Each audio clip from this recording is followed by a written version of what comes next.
it's time to sit back and relax with your favorite drink. And listen.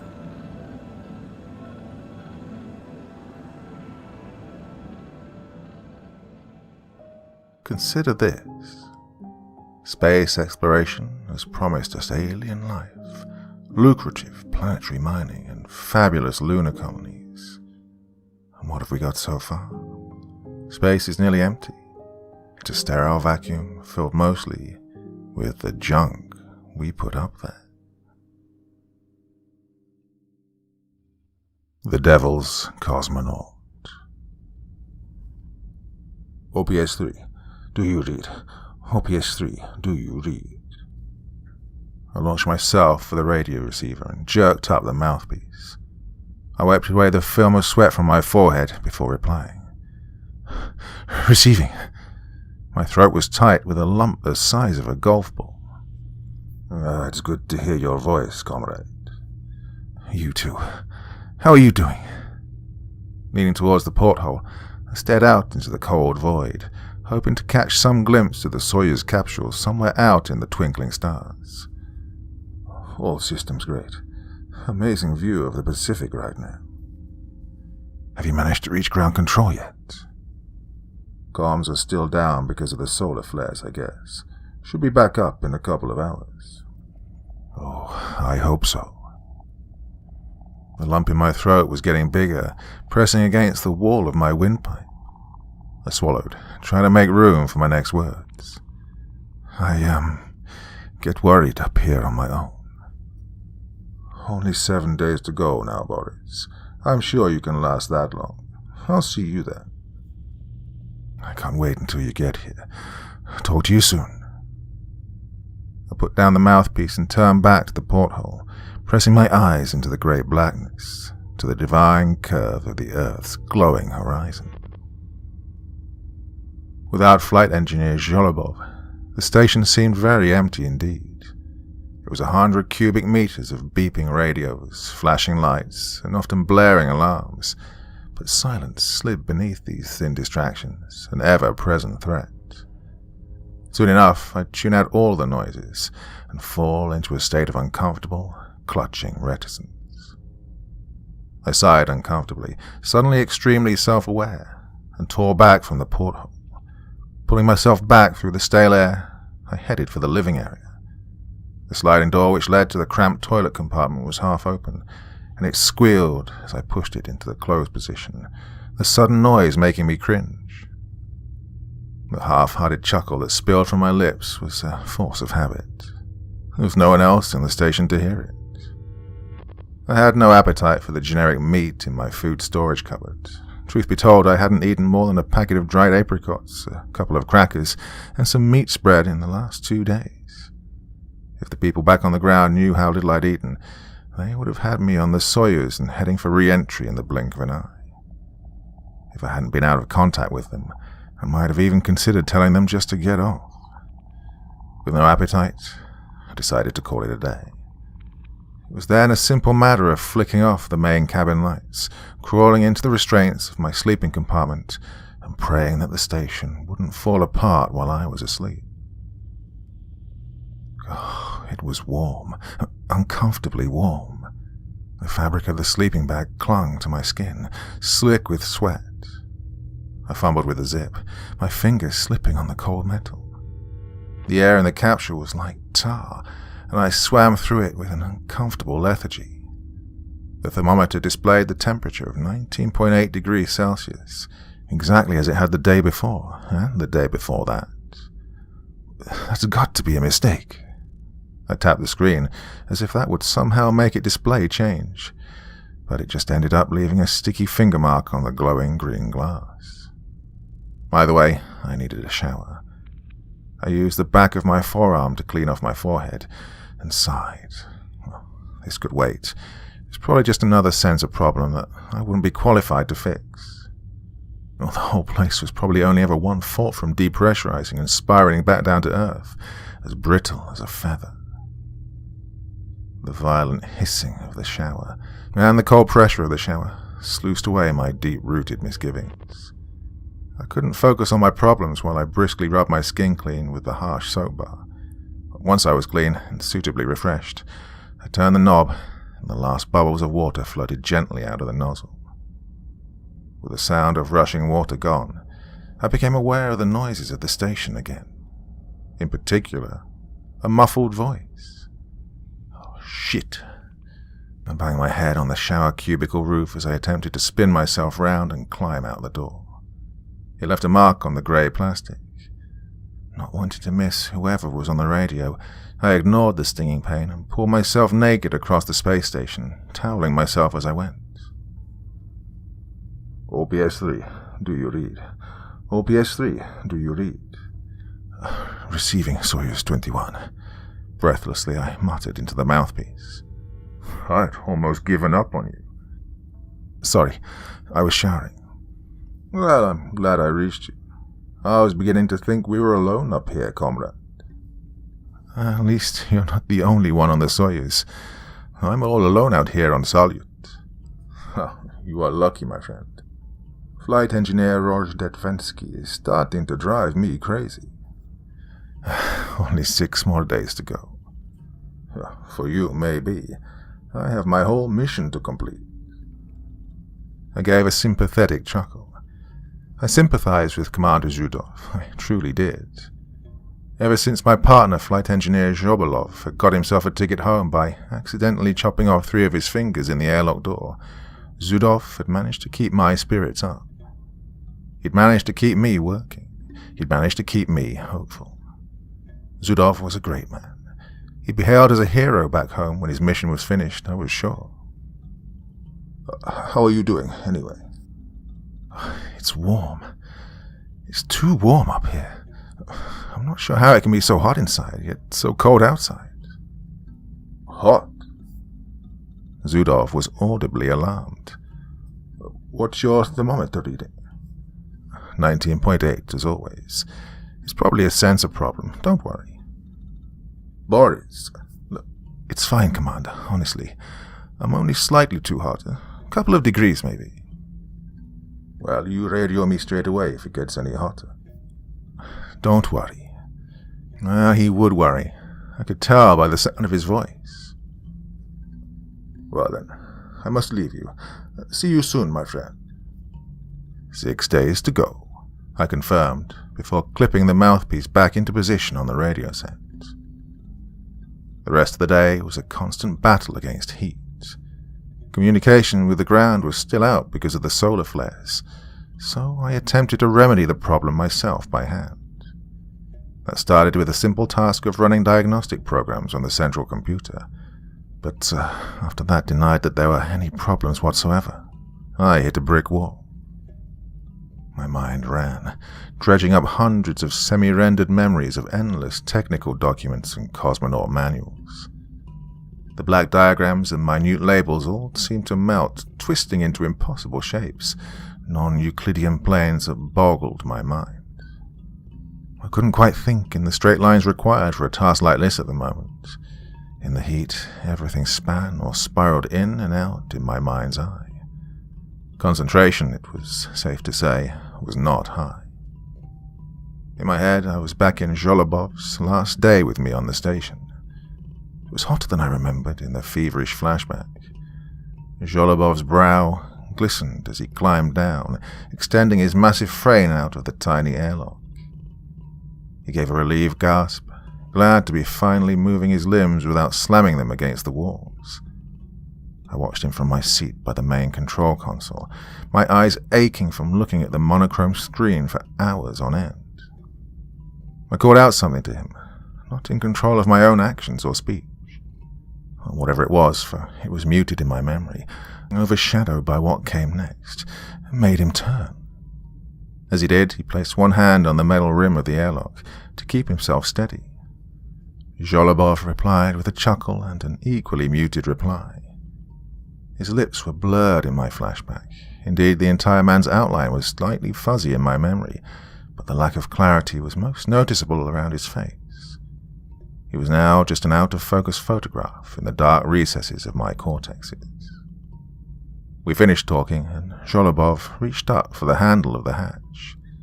He turned back to face me, just as he pulled and brought down the sharp blade of metal. It dropped onto his other fingers with a sickening boom.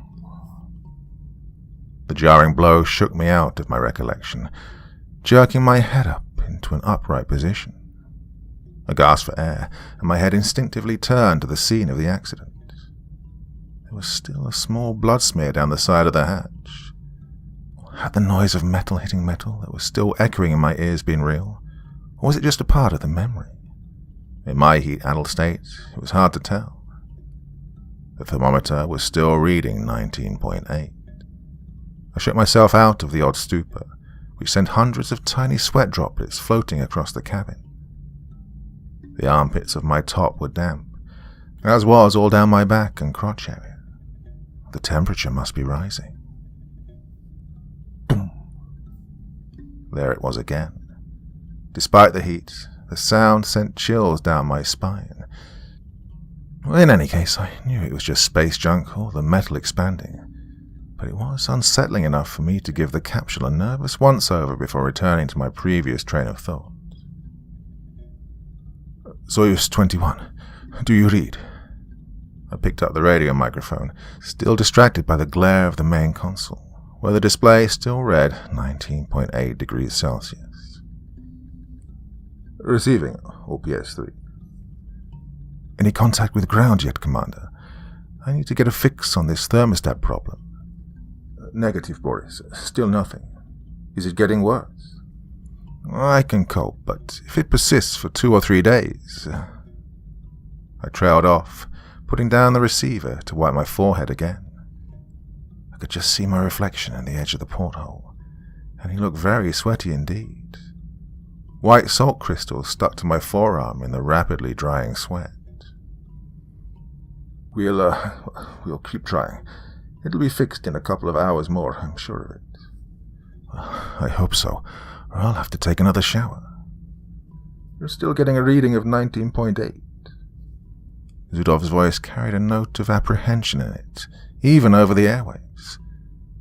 Afraid so. Don't worry, we'll be back in contact with the ground soon, and they'll know what to do. I'm sure it's just a sensor problem, something minor like that. Beat you soon, my friend, and drink plenty of water. I will, don't worry. I laughed. That man was acting like my mother. With Zhudov no better equipped to solve the problem than I was, I relented to a policy of acceptance to the problem. If I couldn't solve it, at least I could cope with it. Well, the heat reduced my appetite even further, but I headed to the kitchen in hope of forcing down some crackers and water. I rifled through the storage cupboards, looking for something that wouldn't turn my stomach, and at the lack of crackers, eventually settled on the nondescript dried beef I found in one of the white packets. It reeked of meat, an acrid, pungent stink which set my abdomen churning, but I swallowed it down nonetheless. Dried beef's scent clung to the kitchen walls even after I'd finished the package. My mouth was now even drier, so I mixed up some of the powdered orange juice. Well, it tasted nothing like orange. In fact, it was some cocktail of harsh chemicals, but it washed away the salty tang of the beef. I wiped my mouth and discarded the plastic container, sending it trailing small globules of sticky orange liquid across the air. After my small meal, a heavy weight was sitting on my stomach. It sloshed around in the chasms of my lower body as I moved around the station, warm and stinging. I had to clamp my throat shut to stop myself from throwing up on several occasions. The day passed with an uncomfortable malaise that made the discomfort in my stomach and head even worse. I watched the hours tick away on the main console clock as I made my measurements, recordings of the sun, or of the box of crystals that grew in the science lab area of the station. Eventually, I could almost take the drudgery no longer. Every surface in the station was covered in sweaty palm prints by the time the day was done, and my hair was nearly sodden. There was no way I could sleep in a heat like this. When I couldn't stand the treacle consistency of waking consciousness for a minute longer, I relented to the sleeping pills. They sat in a tiny white bottle in the very back of the medicine compartment, and at the very start of the mission, I'd sworn never to take them. Unfortunately, Today there was no other option. Dimming the station lights and crawling into the hot confines of my sleeping bag, I looked at the pale white pills in my palm. They had a slight scent of mint to them. In one decisive moment, I quashed all hesitation, all internal protest, closed my eyes and swallowed. And I was out like a light. The first thing I noticed when I woke up was the temperature. A gentle cold breeze lapped around my face, probably emanating from the air pumps that whirred gently on the edges of my earshot.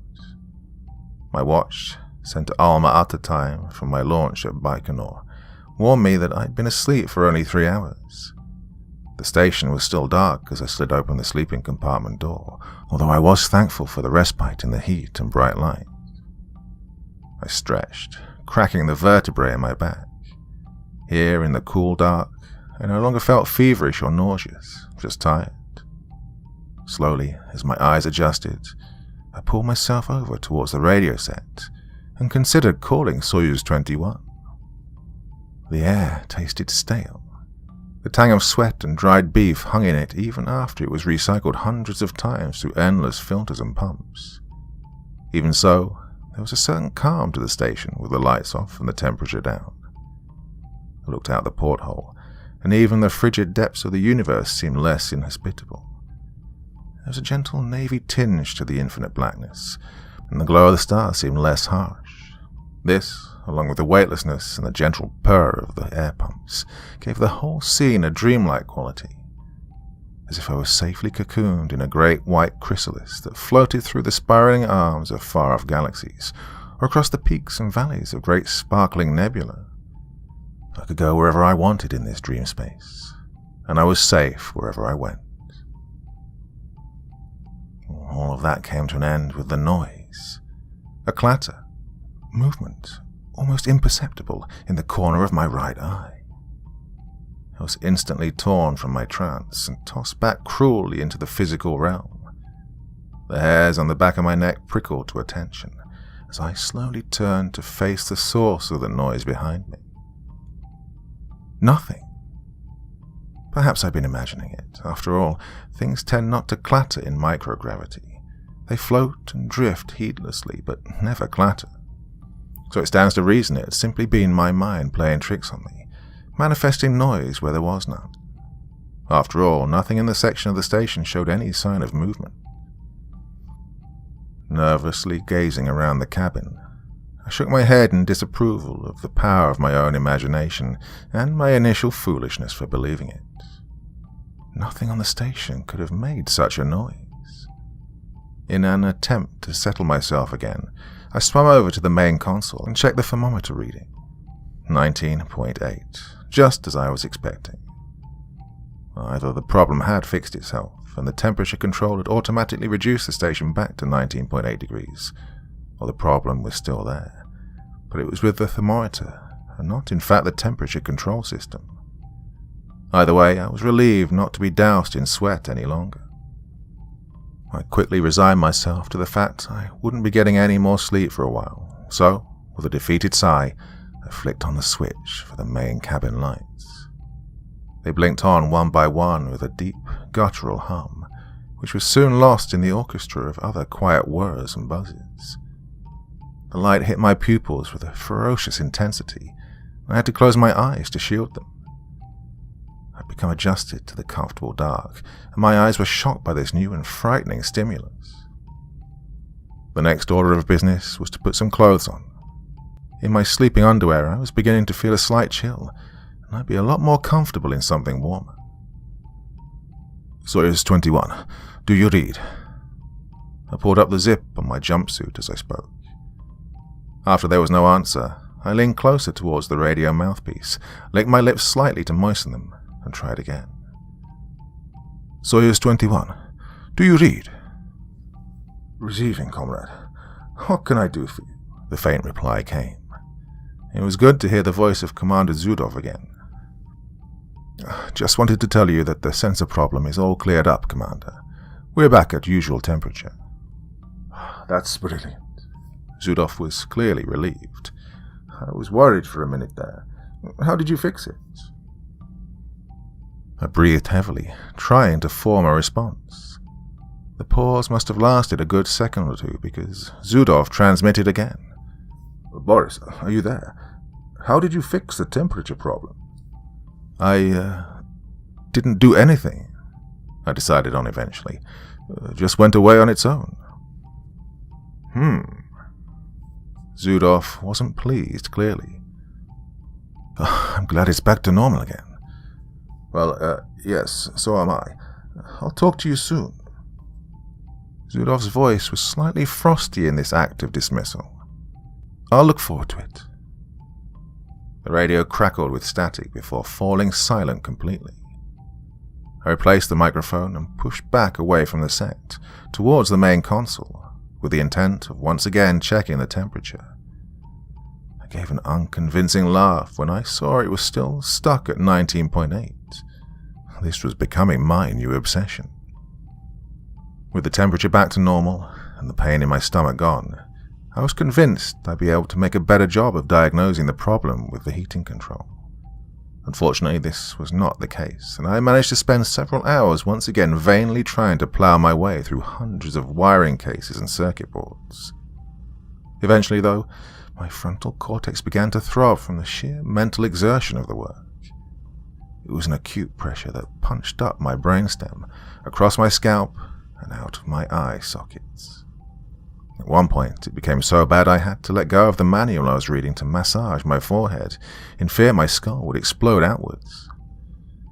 My vision blurred, bright red and blue patches scarring themselves across my retinas like sheet lining. Pins and needles crawled up my arms and legs, starting in just the extremities, then soaking upwards and inwards, across my thighs and forearms. There was a rushing in my ears that drowned out most other sounds, but I just heard an odd, drawn-out croak on the edge of my audible range. It took a few seconds for me to realize that the noise was sliding from my own wide-open jaws. The pain was unbearable. Every second I felt like I was about to drown in a sea of swirling fractals, like the dam in my mind was going to shatter open and my entire consciousness was going to be washed away by a flood of jarring flashes. With numb hands, I flung myself for my sleeping compartment. Any second now, I knew I would pass out from the searing heat in my head. I wanted to be in my sleeping bag when it happened, so I didn't float around the capsule while I was out. I could barely see by the time I was in the sleeping bag, and as I fumbled for the restraints, I went. My face split apart and melted, exposing a bare skull, hard bone peeling back like warm butter. From the chasm in the front of my head, a blinding light spilled out, heat splashing across my head. More fractures opened across my temples and the back of my scalp, beneath my hair.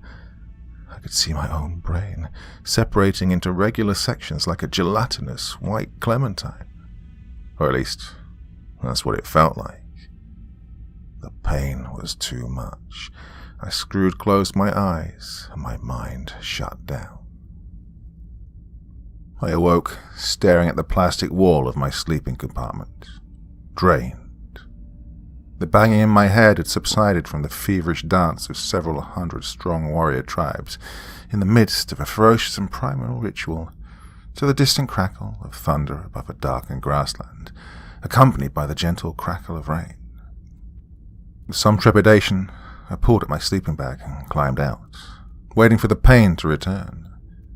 But as my sweaty fingers played around the door handle, the fear subsided, and I gingerly slid open the door and floated out into the dark station.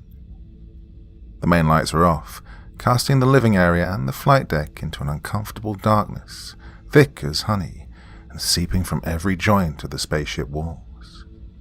It was split only by the bright neon of the station clock in the main console, which sliced through the vicious black with beams of gentle, sharp green rays, bouncing off the walls and battling the darkness for control of the spaces above my head and below my feet. Another creak yawned through the capsule as I pulled myself out to the flight deck, towards the radio. It still sent shivers down my spine, despite the fact I knew it was just the metal contracting due to a drop in temperature. Soyuz 21. Do you read? Receiving, OPS-3. The man on the other end of the radio wasn't Commander Zudov, and I hesitated when I recognized Flight Engineer Rojdestvensky's dry rasp. How's it going over there, Flight Engineer? Well, I didn't like Rojdestvensky. It wasn't that he was particularly unpleasant. In fact, he had been mostly amicable whenever I'd talked to him. It wasn't even his rough voice, like sandpaper in my ears. No, it was his quiet lack of engagement with not only the mission, but the whole of space. He always seemed distant, far, far away. Not like Zudov, who was only ever as far as the radio speakers. All is fine, comrade. Is Commander Zudov there? He's getting some sleep at the moment. I see. Have you had any contact with the ground yet? Sorry? Have the problems with the solar flares died down?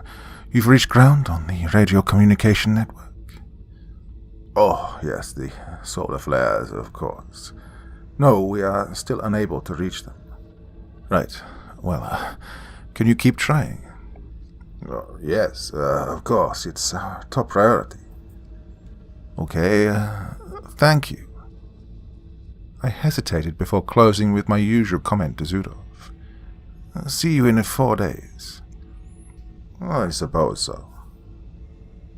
Rojdestvensky was distant, almost uninterested by the entire conversation. The radio went silent, leaving me with just the hiss of dead air, which ripped gently off the skin of the capsule, so it sounded like it was coming from every corner of the spacecraft at once. I flicked off the radio and tossed down the mouthpiece, watching it float on its coil for a few seconds before heading away to the shower compartment. 4 days. That's what I kept telling myself as I sat at the main console, flicking slowly through diagnostic programs, the bright green of the screen washing over the rest of the module. I kept the lights off, for now, just because it was so much more comfortable in the dark. With the bright lights constantly in my face, I could hardly concentrate. 4 more days. The sentence fragment that escaped my mouth was a surprise even to me. It was next to silent, and if I hadn't been completely alone up here, I would have dismissed it as background noise. I hadn't ever been one to talk to myself, and I was determined not to start now. My palms, still damp from the shower, had left prints where I'd been clutching the armrests of the seat, and with a start I realized my hands had been clenched, just a few seconds ago, tightly around the plastic. Just 4 more days. There was something off in the cabin. I could just feel it now. The equilibrium was off. Something had been moved. In the corner of my eye, swirling around, I scanned the living area, suddenly aware of a slight change in the capsule. Once you live in a space for long enough, you become accustomed to every tiny detail, and even the slightest difference is like a blaring air raid siren. The medical cupboard was open, I realized. It was only slightly ajar, maybe just wide enough for me to fit my hand into, but it was noticeable enough for me to catch it on my second glance. How had it got open? I thought for a second, just floating silently, staring at the open cupboard. It had a sliding door, so it wasn't something that could just drift open with a draft. Not that there was anyone up here. How long had it been like that? It was impossible to tell. I finally willed my body into action, done with quietly staring, and crossed over to the cupboard. Perhaps I'd left it open when I got the sleeping pills out last night. My train of thought faltered. Had it been last night, or the night before that I'd taken the pills? I couldn't remember properly. Nothing was in chronological order. I slid open the cupboard fully and looked around. Nothing seemed out of place. Nothing had moved. The sleeping pills were still politely hidden among bandages and unlabeled vitamin tablets, keeping up with the fiction that I never used them, and I could get to sleep on my own. Ops 3. I was almost asleep by the time Zudov called on the radio, my eyes barely open more than a slit. Ops 3, do you read? I read you, comrade.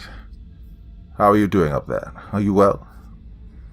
I must have hesitated for a second too long, because Zudov was suddenly nervous. "What happened?" he demanded, before I could speak. "Nothing. I'm fine." "Don't lie to me, Commander. I can tell something is wrong." I sighed audibly, then immediately regretted it. That would be only one more confirmation to Zudov about the state of my mind. "Commander Volnyo, I've been having sleep problems." "Sleep problems? That's normal, so I hear. Weren't you briefed on that?" "I took the pills, the sleeping pills." "You took them?" "Yes, they worked fine." We'd been instructed back on Sholkovo 14, the Cosmonaut training facility, to not take the pills unless it was absolutely necessary, and under no circumstances take more than 4 at a time. "That's it? Just taking sleeping pills?" "No, there's..." I hesitated again, this time because my voice was caught on the saliva on the edge of my windpipe. "There's something else. My memory's getting fuzzy sometimes." "What do you mean?" "I can't remember things properly. Today I found a cupboard open, and I don't remember opening it." There was nothing but silence for nearly 30 seconds. I thought Zudov had abandoned me. "Okay, look, I have to go. I have to check our oxygen filters. I'll talk to you soon." Zudov was obviously distracted, and over the crackle of interference I could hear a faint muttering. "Right, I'll see you in 4 days." The sun was just slipping through the blue band of Earth's atmosphere as I took a quick glance from the flight deck porthole. It was almost fully extinguished, but long tails of light flared up through the dark, the last swan song of the soon-to-be-gone star. Now, sleep is a very loose term for what I had that night. I climbed in the sleeping compartment and stared at the wall.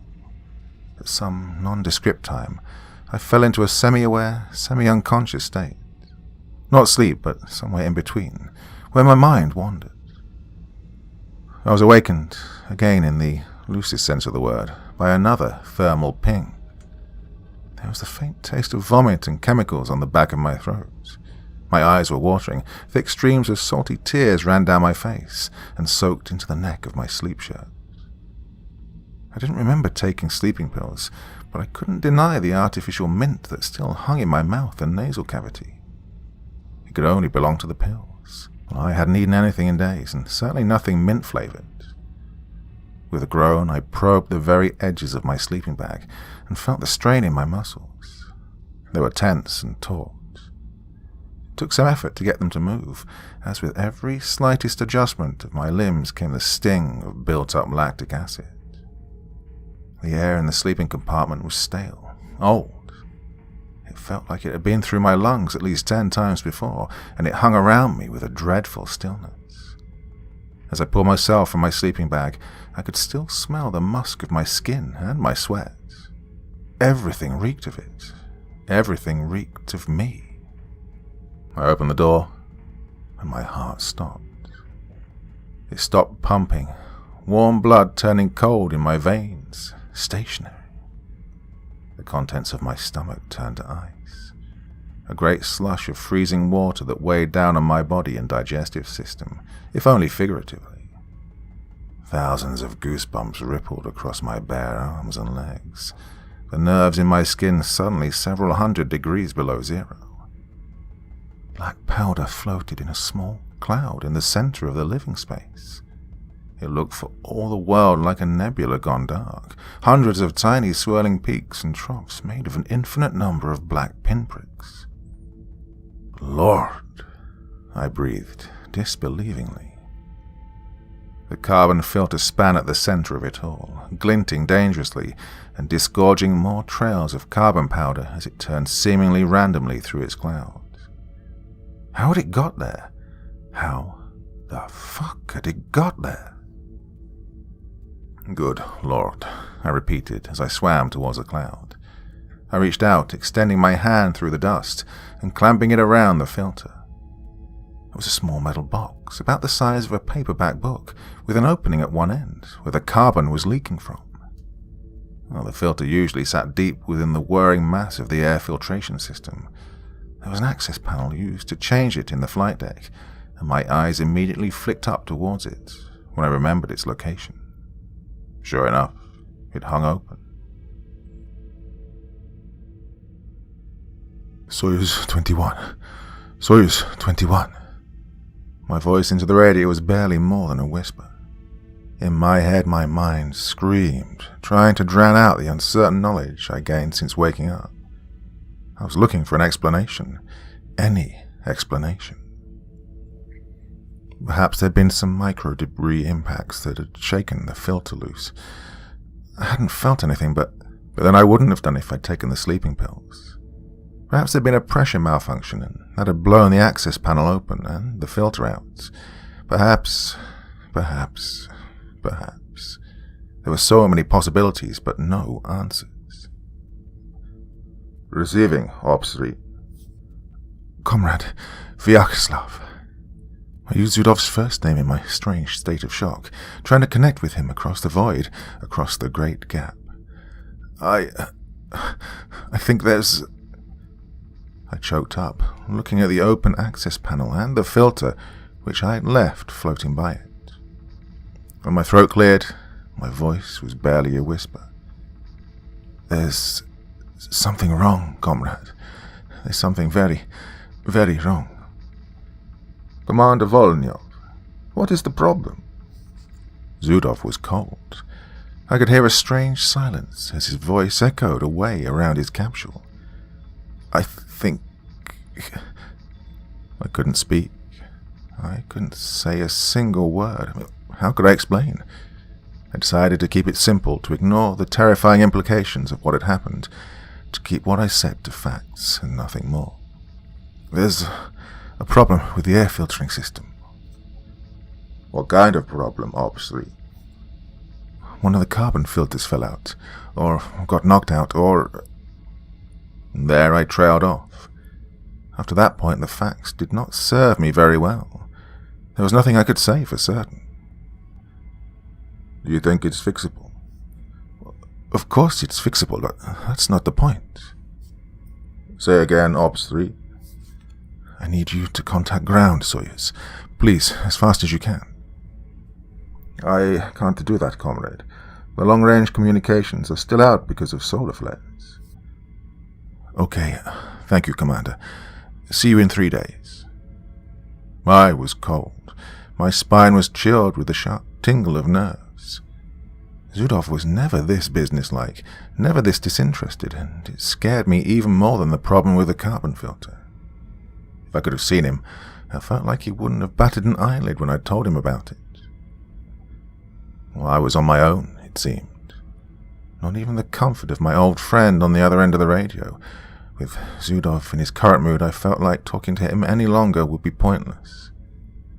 I began to rationalize in my head, and the primal spasms of fear inside my head began to die down, comforted by warm and concrete logic.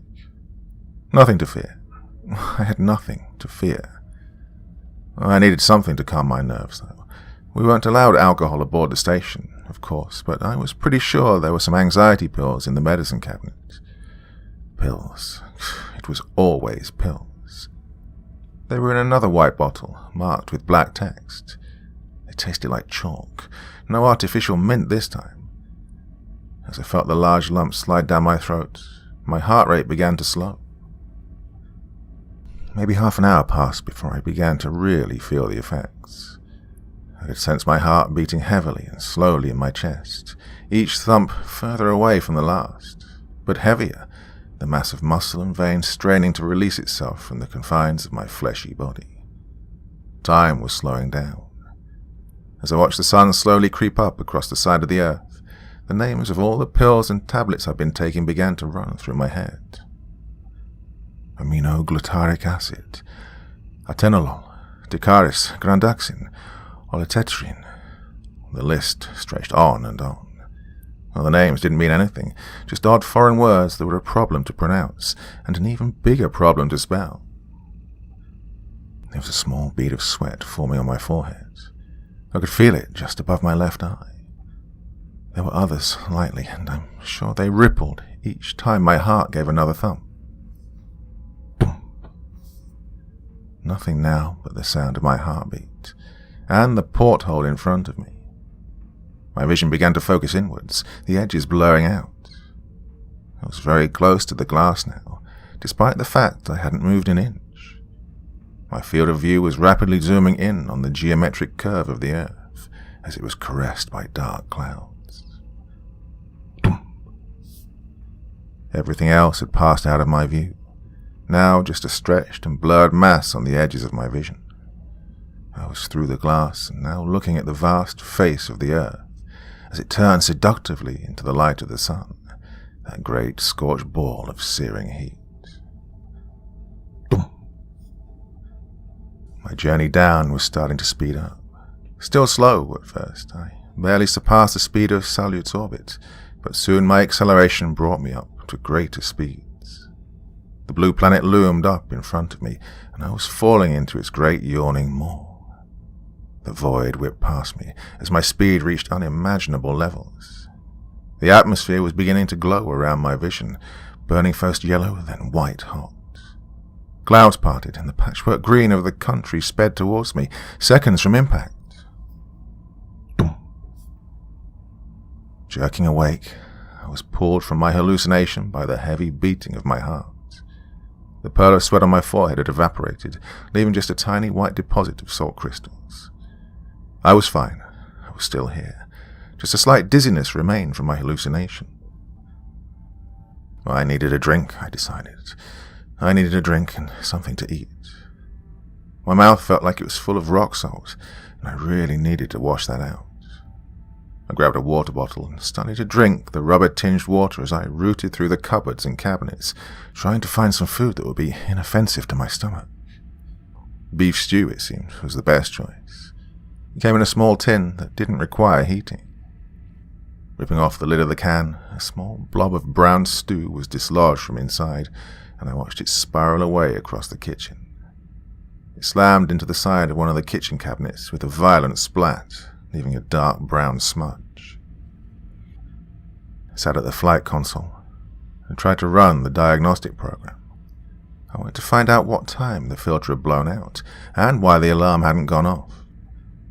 Lines of code flickered down the screen, repeating over and over again as I tried to connect with the diagnostic system. I could hear the memory disks whirring loudly as they strained to figure out what the sensors were doing. The computer insisted nothing was wrong. No alarms had been reported, no problems detected. Nothing. It was as if nothing had happened. The diagnostic finished and flashed up the results. 0 errors found. I slammed the side of the screen with my fist, and it flickered, before I tore myself out of the console chair and headed back to the living area. Well, I was starting to get jittery. The air was cold, or at least it felt like it. The whole incident had given me an uncomfortable feeling about the station, and the cocktail of pills didn't help. My skin crawled just thinking about it. The small noises, the beeps and thumps, the hiss of air pumps and groan of metal. I noticed every single one now. Goosebumps rippled across my skin every time I heard something even slightly out of place. I was a wreck by the time 2 hours had passed. The cumulative sum of every single tiny rattle or creak had set my teeth grating and shredded my nerves. I was totally prepared for the station to start plummeting back towards the earth at any second. Every time the filter system gave a hiss, I was convinced a leak had sprung, and I was going to be sucked out into the cold vacuum of space through a hole the size of my nostril, squeezed into a fine red paste as I was spit out across the atmosphere, my liquidized entrails slowly spiraling across the cloudy skies. I couldn't take it any longer. I needed to put myself out of my misery, at least temporarily. Sleep would be the ignorance of any problem. And ignorance, I told myself, was bliss. I repeated this mantra over and over as I pulled the pills from the medical cabinet and downed 2 without hesitation, followed by a quick sip from my water bottle.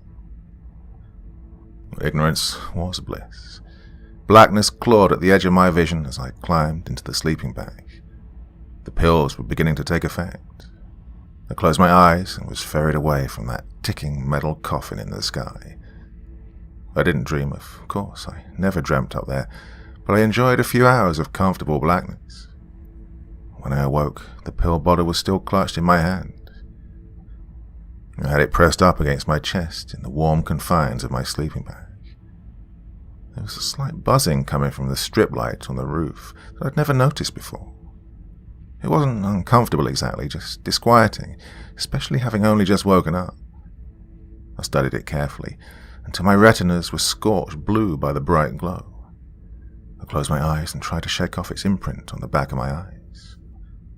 Sweat caked itself on my body, as it always did when I woke up, and I couldn't wait to get the sleeping garment off and have a shower. It was always too warm in the sleeping bag. From the outside the small box of my compartment, I heard a noise, an echoing thump. Just a thermal ping, I told myself, just the metal expanding and contracting outside. Nothing more. Still, I was frozen in my place, listening out for any other noise, despite telling myself there was nothing to fear. Then came another thump, another deep, echoing thump. The color must have drained from my face because my entire body went cold when I heard it. I almost felt the blood squeeze from my veins. I began to squirm in my sleeping bag, trying to free my arms so I could tear off the restraints that had stopped me floating around the compartment when I slept. I was aching to get out, the noises outside making me suddenly very uncomfortable. Then came the third thump. Oh, this couldn't be just a fluke. This couldn't just be heat expansions. I stopped thrashing for a second and listened.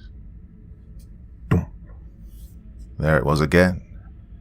It was regular, some kind of repetitive banging sound.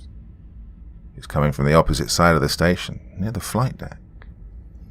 The next one, however, sounded slightly closer, and the one after that more so. The gaps between the bangs began to decrease, getting closer each time. They were footsteps. I was still strapped into the sleeping bag when I came to this realization, and whatever chills had run across my body before now paled in comparison to this.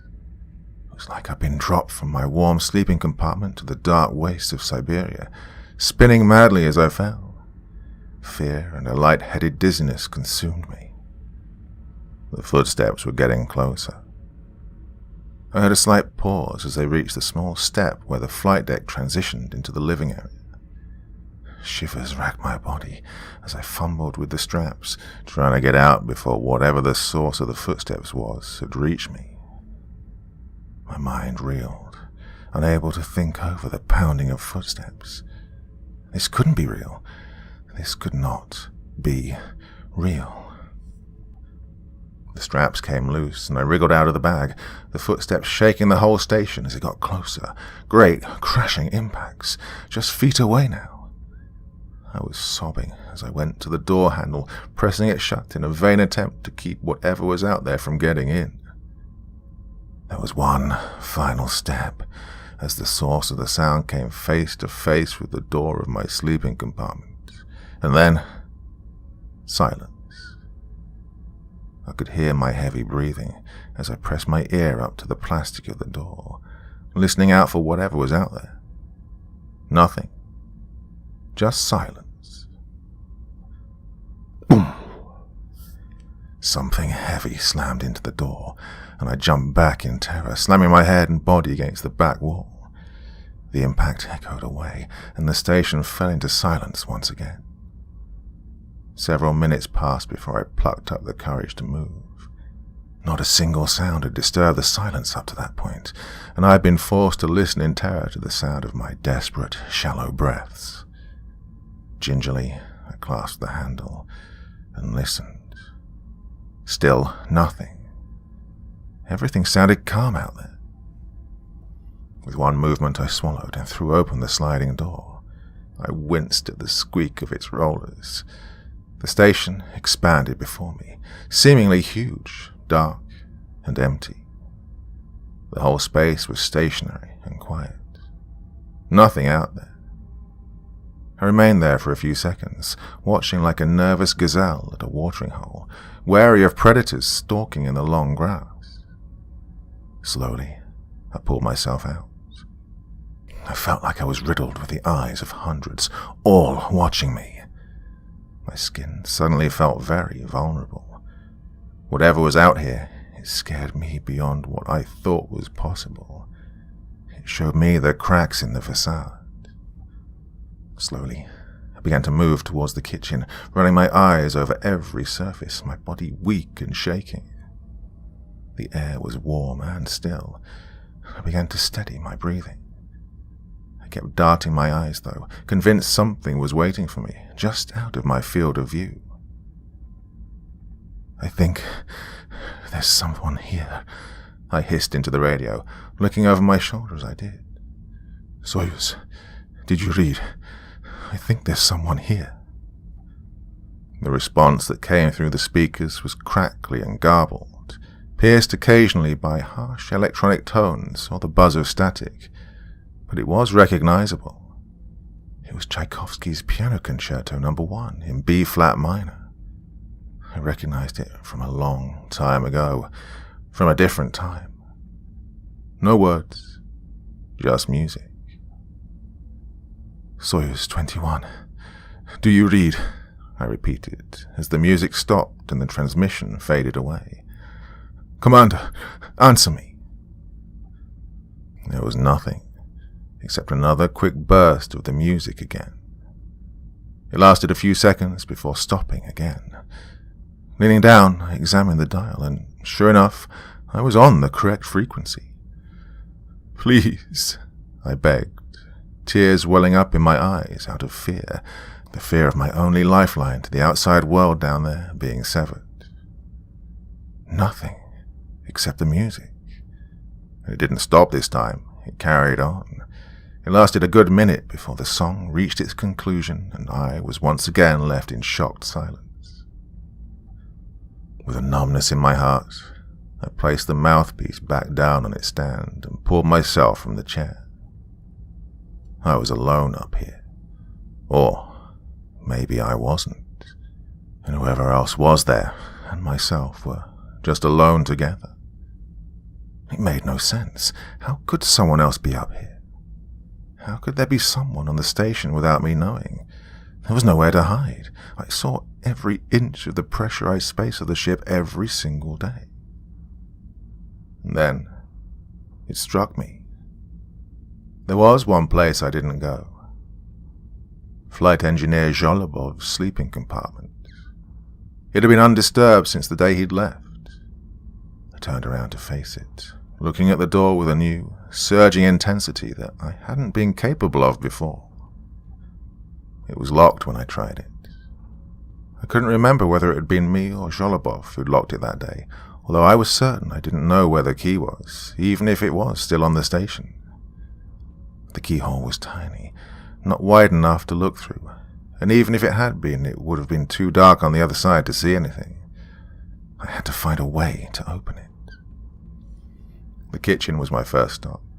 I found the knife. It was a metal blade with a flat plastic handle about 8 inches long, and it glinted alluringly in the powerful station lights. I pulled off the plastic sheath that covered the blade and headed for the door. With all my curiosity, all my fear, I pounded the knife into the door. The blade sank in maybe an inch before I pulled it out again, and gave another powerful stab at the plastic. This time the blade slid in better, all the way up to the handle, and when I pulled it out, light flooded into the darkened compartment. Slipping my hand around the doorframe to keep myself in place, I gave a mighty kick, and the plastic cracked and splintered. It was only about 1/3 of an inch thick, so my bare foot went through the hole my knife had wrought pretty easily, collecting several plastic splinters as it went. Withdrawing my now stinging foot and pulling out the splinters, I tore open the door which now hung off its rail loosely.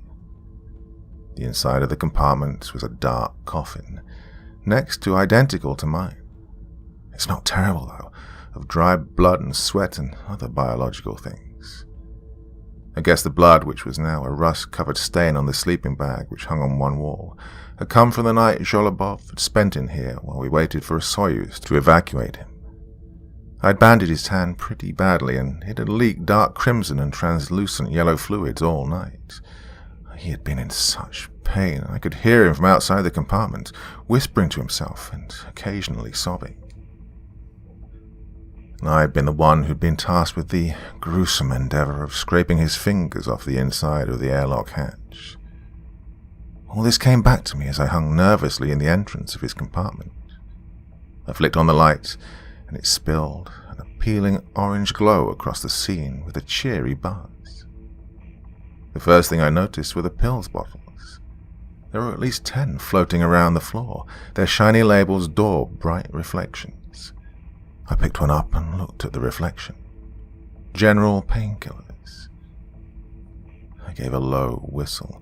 There were enough painkillers to make an elephant numb, or there would have been if the bottles hadn't all been empty. Had Zholobov been taking them? Was he an addict? Another possibility formed itself in my mind.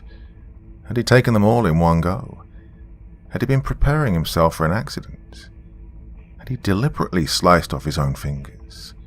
Oh, the amount of painkillers here, he wouldn't have felt a thing as that hatch had come down on his hand. I began to root around, worried about what else I'd find. The stench of body odor was strong. I guess it had been fermenting in here for a while. And then I found the notebook.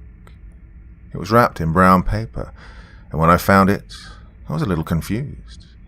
It was small, about the size of my palm, and had a black cover. Flipping it open on a random page, I found that it was Zholobov's distinctive scrawl that he called handwriting. It read as follows.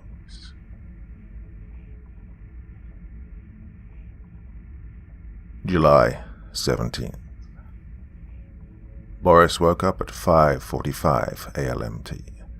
Took shower for 12 minutes at 5:49 ALMT. When finished, shaved for approximately 5 minutes. Missed several spots. Left shower compartment 6:05 ALMT.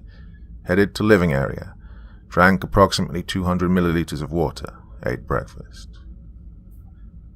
And so it continued. I felt sick. This was about me.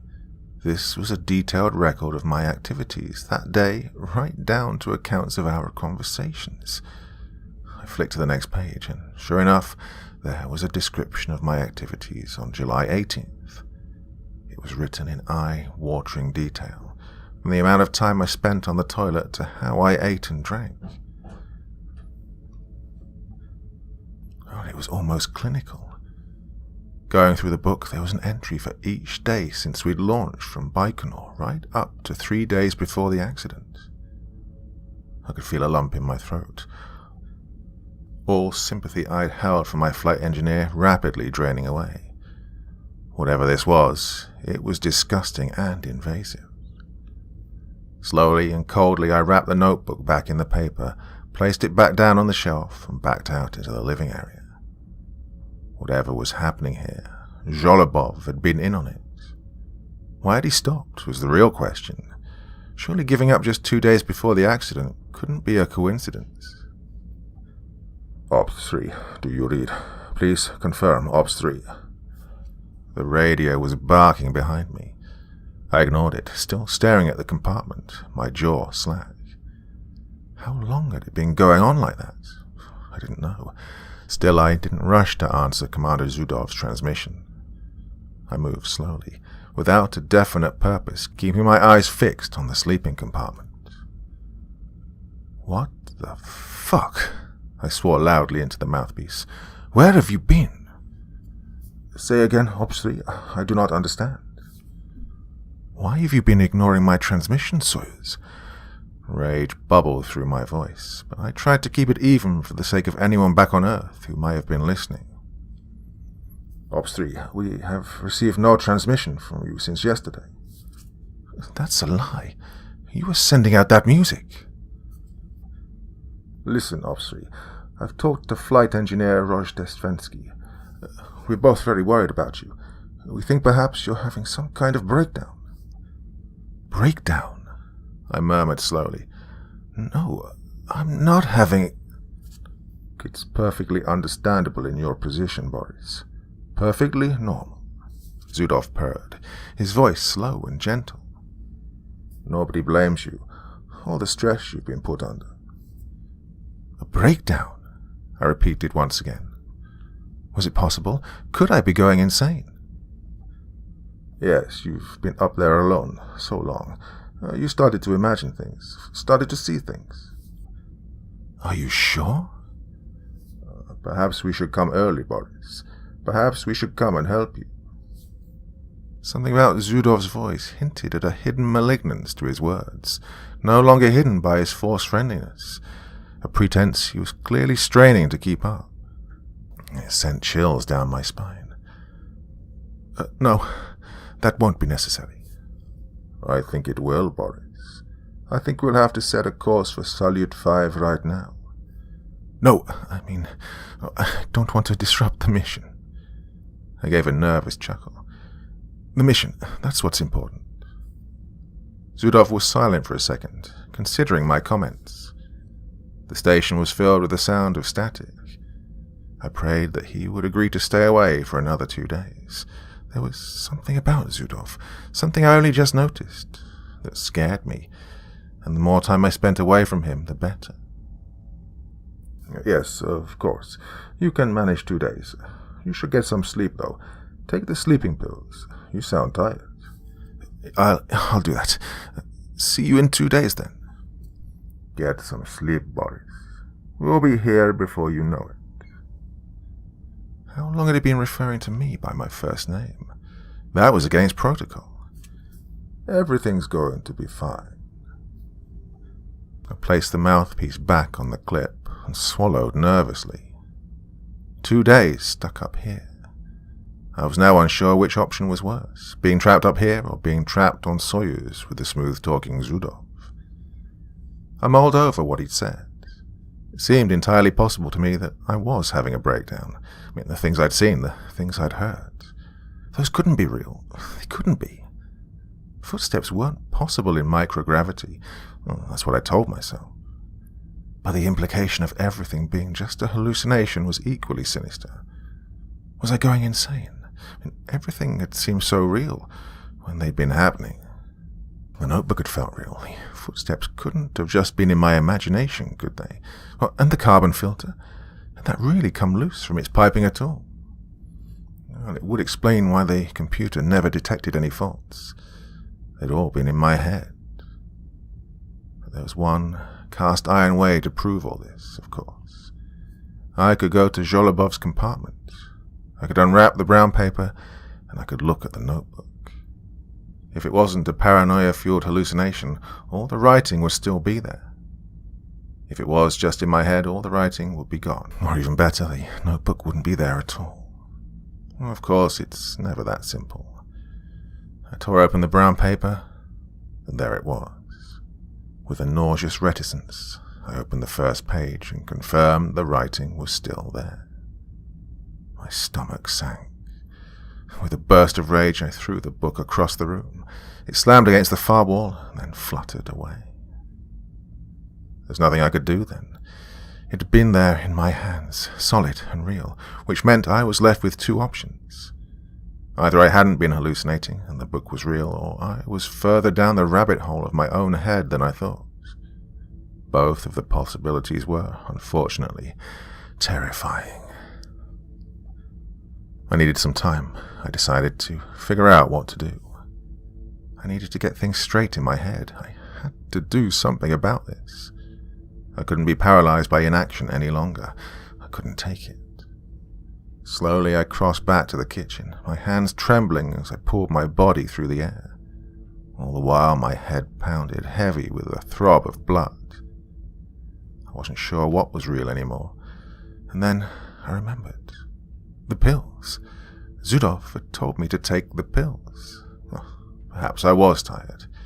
Zudov had never lied to me before, I noted. He wouldn't say anything that could put me in harm's way, surely. Commander Zudov had my best interests at heart. Well, it was no use. I couldn't fool myself with the bullshit excuses about best interests. I knew I didn't trust that man anymore. Not for another velvet syllable that was wrought by his distant throat. Not for another instruction echoed across the void.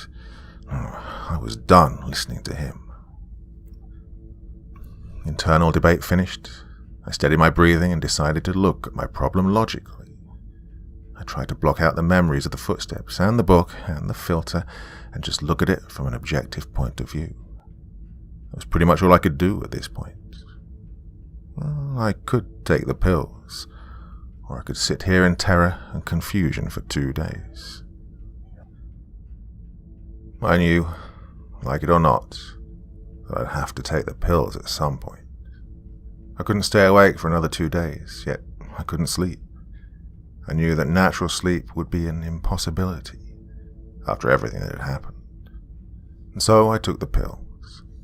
I washed them down with a sip of water and soon felt myself drifting on an ocean of sticky black tar.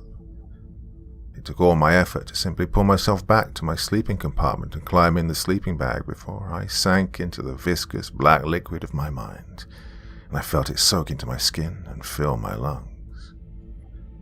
Sleep was silent and black as always. Once again the night passed without dreams. I was awoken once again by the hum of the strip light. It had all the stirrings of some horrible déjà vu with me. It gnawed at the pit of my stomach, all the knowledge, all the memories, and all the fear that it might happen again. There was something else there too, though. The knowledge that possibly I may not be alone up here. Something was clearly very wrong, I reflected, and my policy of ignorance had failed so badly up to this point I was nearly sick. I needed to confront it. I needed to find whatever truth lay behind the events here. I climbed out of the sleeping compartment and looked around. It took me a second or two to see the writing, and when I did, though, my heart stopped. It was everywhere, all across the walls, large and black. It had been smeared in some black substance using the end of a thumb. Christ! I shuddered at the sight of it, seeing something wholly unnatural and wholly unknown. It was an ugly confirmation of something that had lurked within me for days. It had been easy to be unafraid of the unknown when the unknown had been crammed in a safe in the back of my mind. Not with the unknown on full view in front of me with all its horrific glory. It was now impossible to deny my terror. The words didn't mean anything. No, it was their existence which scared me. They were just numbers or random Russian phrases, but the fact that they were there, well, no, it couldn't be real, I decided. It could not be real. Slowly I turned around and climbed back into my sleeping compartment.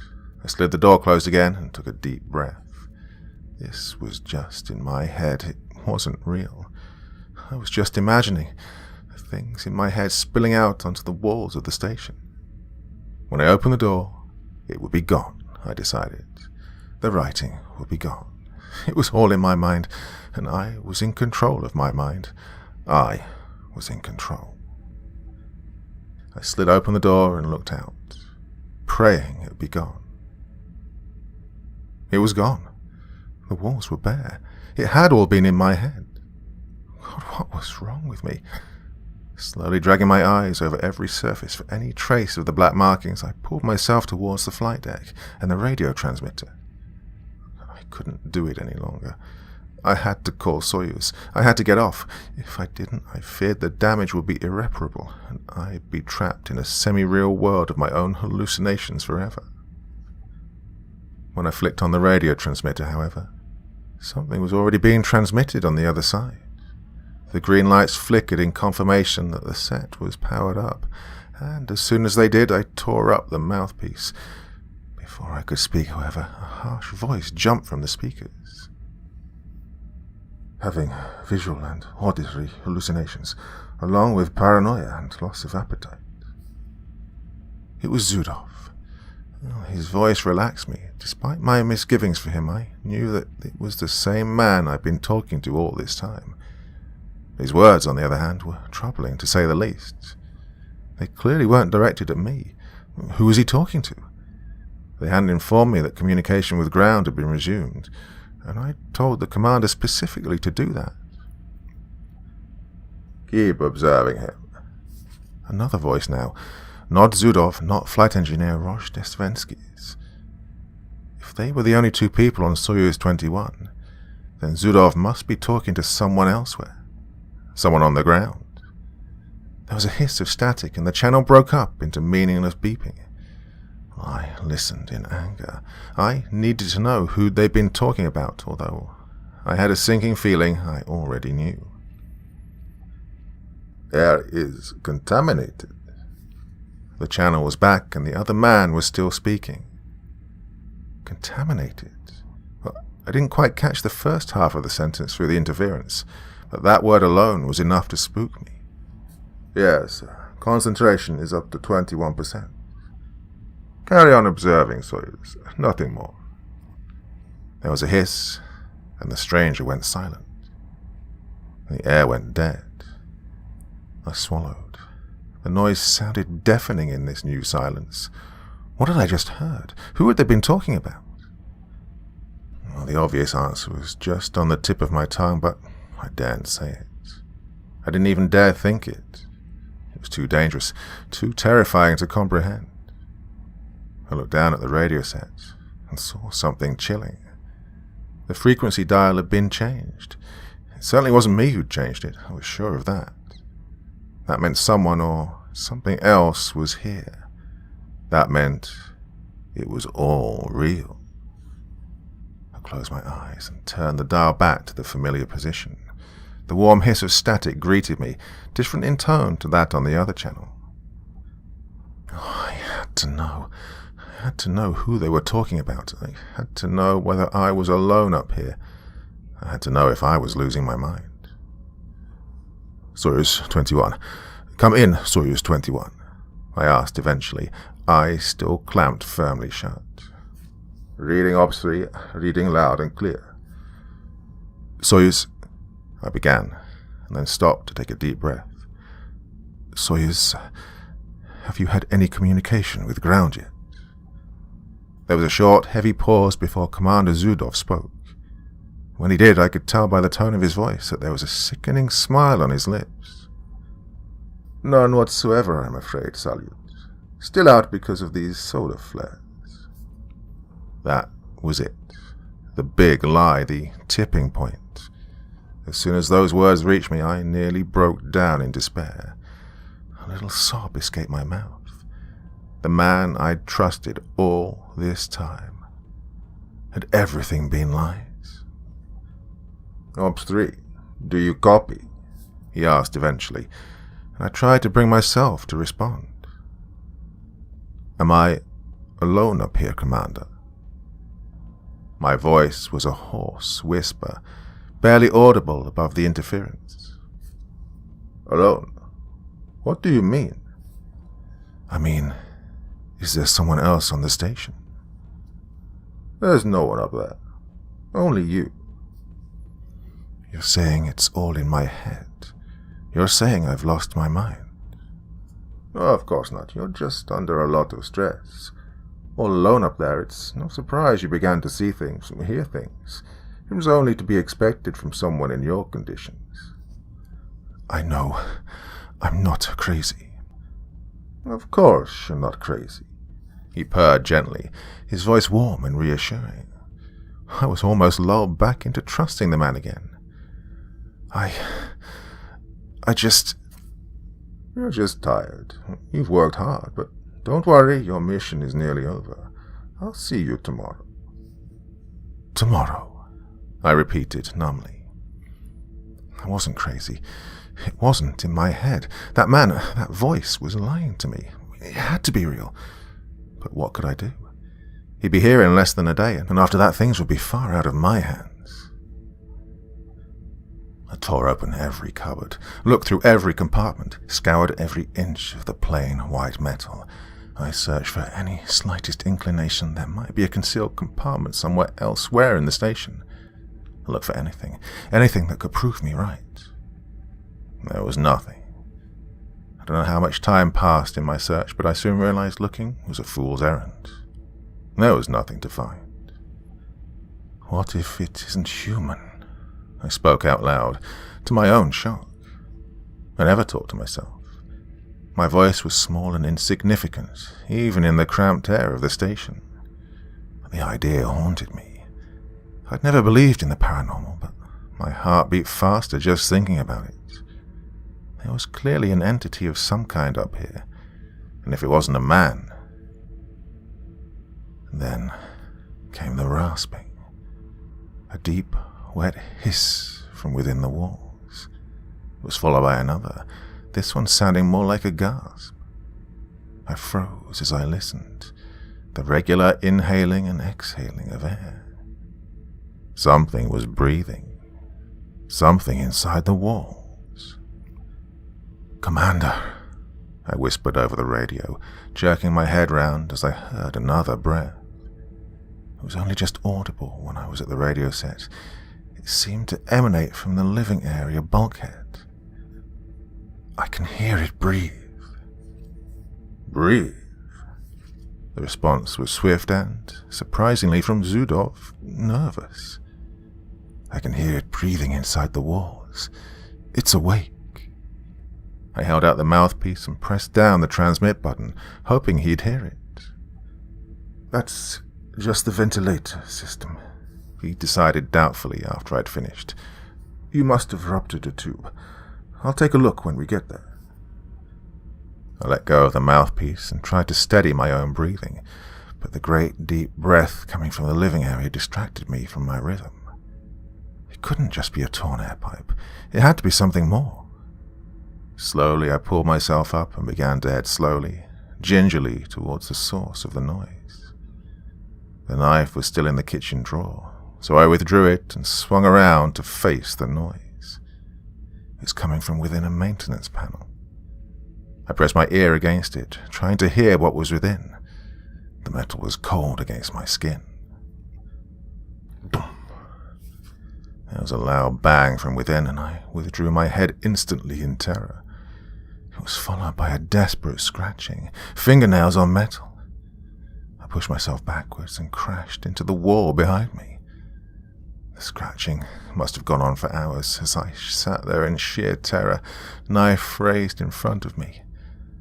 Eventually it began to slow, and then it stopped. Just silence remained.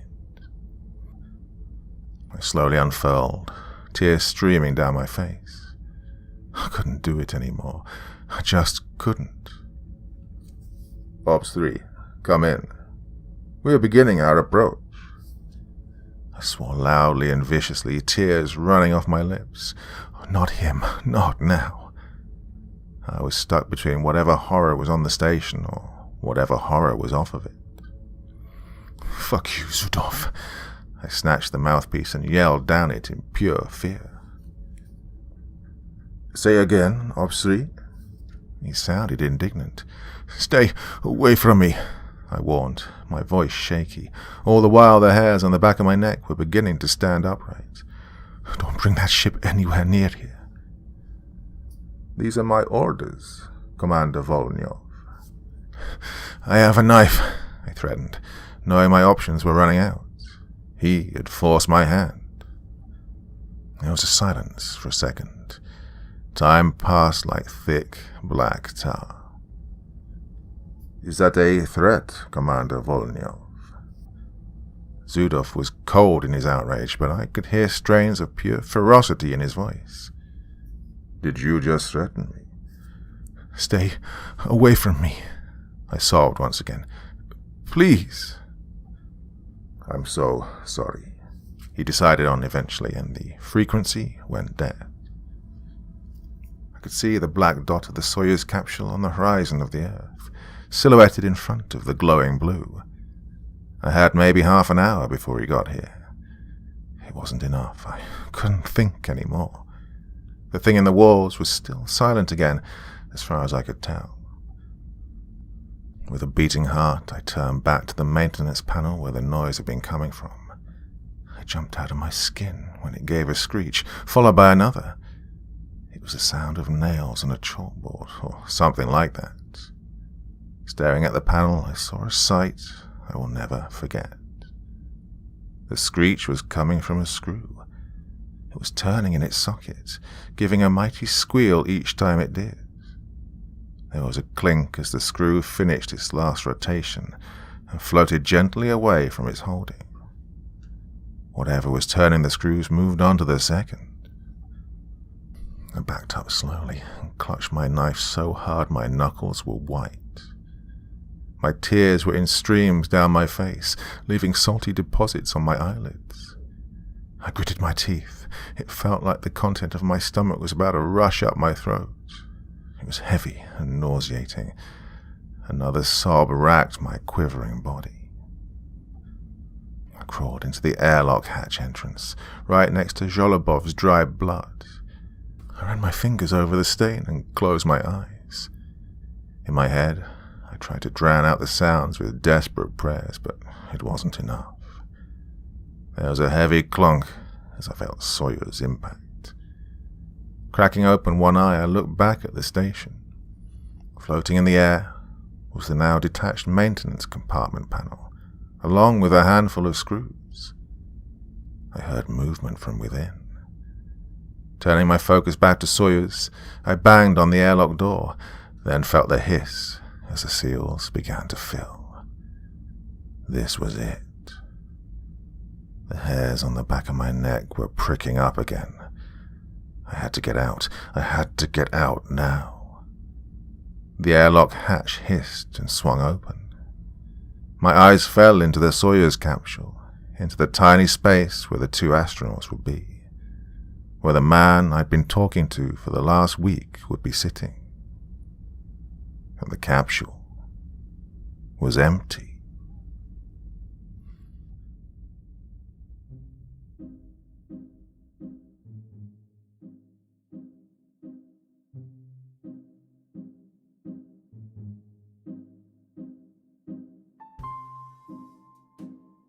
Well, I don't know about you, but I thought that was incredibly creepy.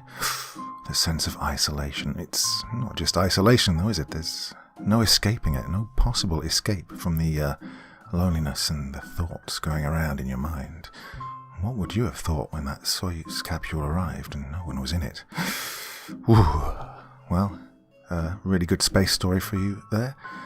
Trying to vary it up as ever. I asked you about the anthology compilation theme stories that I did one on, when did I do it? The last video, wasn't it, about insane asylums. And a lot of you said, yeah, do lots more of that, and others said, no, don't do that at all. So what I'm going to do is do that every so often, maybe once every couple of weeks, because I quite enjoy it, but somebody did point out that finding a load of stories all of the same quality on the same theme is pretty tricky, and that's something I agree with, and it's a reason I've not been doing it so often up till now.